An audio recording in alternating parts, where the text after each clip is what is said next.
Cher ami, bonjour. Cette semaine, une histoire avec un mariage.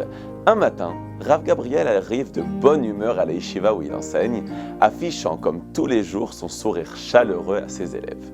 Mais ce matin, Yonkel, un de ses élèves généralement souriant, a l'air sensiblement différent.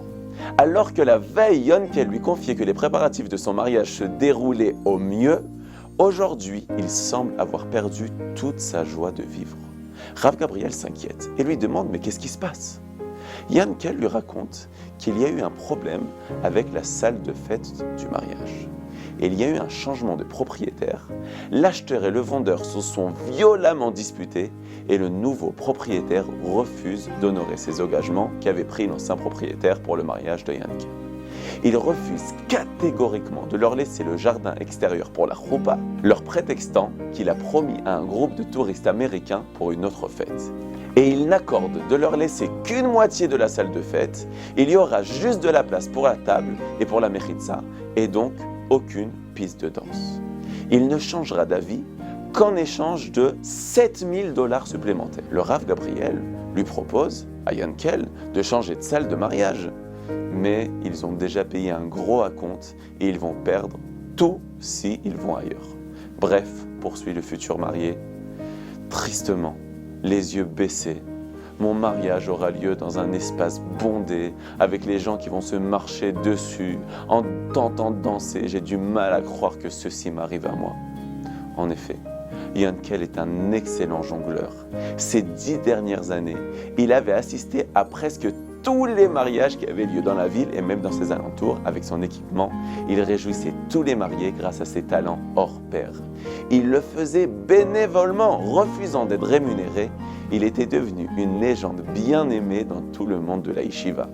Il lui fallut beaucoup de temps pour trouver sa future épouse et maintenant que c'est enfin le moment d'être marié, un homme sans cœur, indifférent, détruit tout ce qui aurait pu être le jour le plus heureux de sa vie. Rav Gabriel veut l'aider.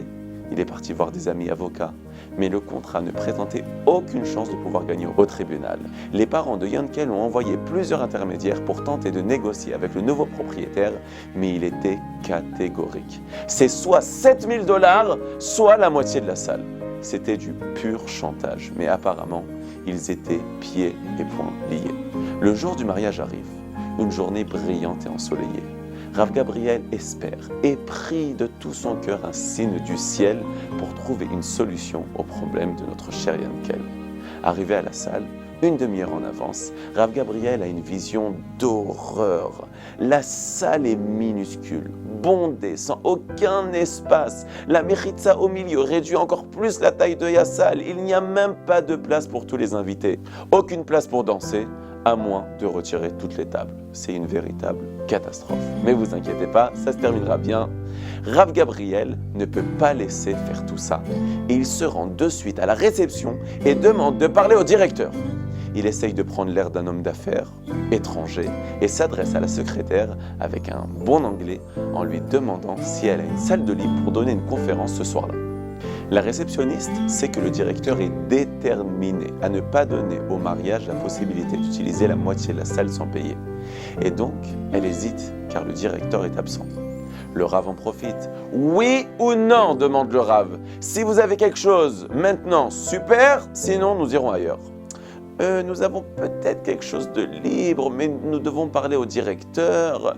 Je vais l'appeler, mais comme il n'est pas là, je vais essayer de parler au sous-directeur. Le Rav se dit en son fort intérieur, à moins de 15 minutes avant la choupa, je fais ce que je peux. Hachem fera le reste. Boaz, le sous-directeur, entre d'un pas assuré avec un regard très suspicieux. J'ai une salle, mais j'ai besoin de connaître, monsieur, la véritable raison pour laquelle vous en avez besoin. Ce n'est pas pour une réunion, n'est-ce pas? Non, ce n'est pas pour une réunion, répond le Rav. Mais c'est pour le mariage. Je suis prêt à payer la somme que vous me demanderez.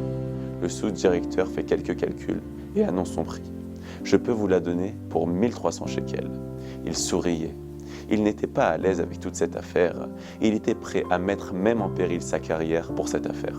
Très bien, mais qu'en est-il pour le patio pour la choupa? Lui demande le Rav. C'est un peu plus compliqué, car j'ai vraiment un groupe de jeunes touristes non religieux d'Amérique qui doivent célébrer une fête ici un tout petit peu plus tard. Le Rav lui assure qu'il va superviser lui-même la choupa et reporter le discours pendant la soirée pour que la choupa se termine à temps, et il mettra à sa disposition une vingtaine d'élèves pour l'aider à dresser les tables dans la grande salle. L'affaire est conclue. Le Rav lui donne aussitôt un chèque, le sous-directeur donne ses ordres à son personnel et ils se mettent au travail, c'est parti. Soudain, le directeur entre et pour parler gentiment, il est très irrité et se met à hurler sur son personnel qui est terrifié. Mais que se passe-t-il? Mais qu'est-ce que vous faites ici? J'avais donné des ordres clairs et spécifiques de ne pas autoriser cette partie de la salle pour le mariage. Mais quelle insolence de me désobéir! Je vais licencier Boaz sur le champ. Mais juste un instant, monsieur, intervient Rav Gabriel. C'est moi qui ai voulu louer le reste de la salle pour cette fête. Et votre homme est venu à mon secours. J'ai payé pour ça. Alors écoutez, je ne veux pas dire aux jeunes mariés que c'est moi qui ai payé la salle pour eux. Alors j'aimerais que vous me fassiez une faveur. Ça ne vous coûtera rien. Agissez comme si l'idée venait de vous, que vous voulez leur faire plaisir et que rien ne ferait plus plaisir si vous acceptez votre geste. Il s'arrête net. Il retourne l'idée dans tous les sens. L'idée d'être un bienfaiteur lui plaît. Le Rav a bien cerné le personnage en face de lui. D'accord, faites-le venir dans mon bureau après la cérémonie. Je tiens à les rencontrer et leur annoncer la bonne nouvelle. Quand les invités entrent dans la grande salle, c'est un moment suprême. La salle est grande et spacieuse, avec des tables joliment dressées, une vraie joie. Au lieu que ce soit une soirée médiocre et décevante, ce mariage est devenu un événement mémorable. La joie a rempli tous les cœurs, aussi bien que la famille des mariés que même les invités. Après avoir souhaité Mazal Tov aux mariés et aux familles, Rav Gabriel s'éclipse pour un autre mariage et même une autre bar mitzvah qui ont lieu le même soir. Mais avant de se rendre à la prochaine simcha, il doit faire arvit. Et dans le taxi, il pense à la grande somme qu'il a dû donner pour sauver ce mariage. Mais il se demande s'il ne peut pas trouver quelqu'un qui mériterait de payer cette facture pour une tellement grande mitzvah. Mais il fallait quelqu'un qui a vraiment un grand mérite pour agir pour une si belle occasion. Le Rav arrive dans une synagogue où se trouvent plusieurs offices. Il accourt dans une première salle où un minyan a déjà commencé. Il écoute un instant pour voir où ils en sont, il veut les rattraper, mais en réfléchissant à tous les miracles que Hachem lui a fait aujourd'hui, eh bien il se dit qu'il doit faire une belle tefila. C'est pourquoi il ne va pas se parachuter au milieu de la prière et il sort pour chercher une autre salle où un minyan va bientôt commencer. En face de lui, voilà un autre minyan qui commence tout juste. Il rentre et qui l'aperçoit en face de lui?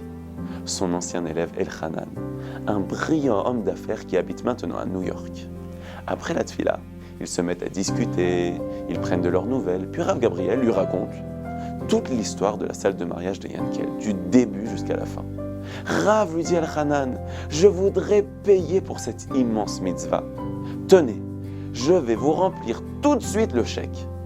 Depuis la générosité du sous-directeur, jusqu'au soudain changement d'avis du directeur, jusqu'à la rencontre improbable avec Elchanan, juste au moment où le Rav avait besoin de lui, la main d'Hachem n'a cessé d'aider Rav Gabriel. Comme le disent nos sages, vous faites une petite ouverture pour moi, pas plus grande que le chat d'une aiguille, et moi je vous ferai une ouverture comme la taille d'un grand palais. C'est exactement ce qui s'est passé. Mes chers amis, nous voyons d'ici que lorsqu'on fait une mitzvah comme Yankel, qui a passé beaucoup de temps, tous les soirs, à essayer de réjouir les mariés, eh bien Hachem ne l'a pas abandonné et il a mérité d'avoir le plus beau des mariages, même si ce n'était pas si évident. Dans tous les cas, savoir que Hachem est là et Hachem enverra la Yeshua. Alors mes chers amis, un excellent Shabbat Shalom en espérant que tous les mariages se passent de la manière la plus belle.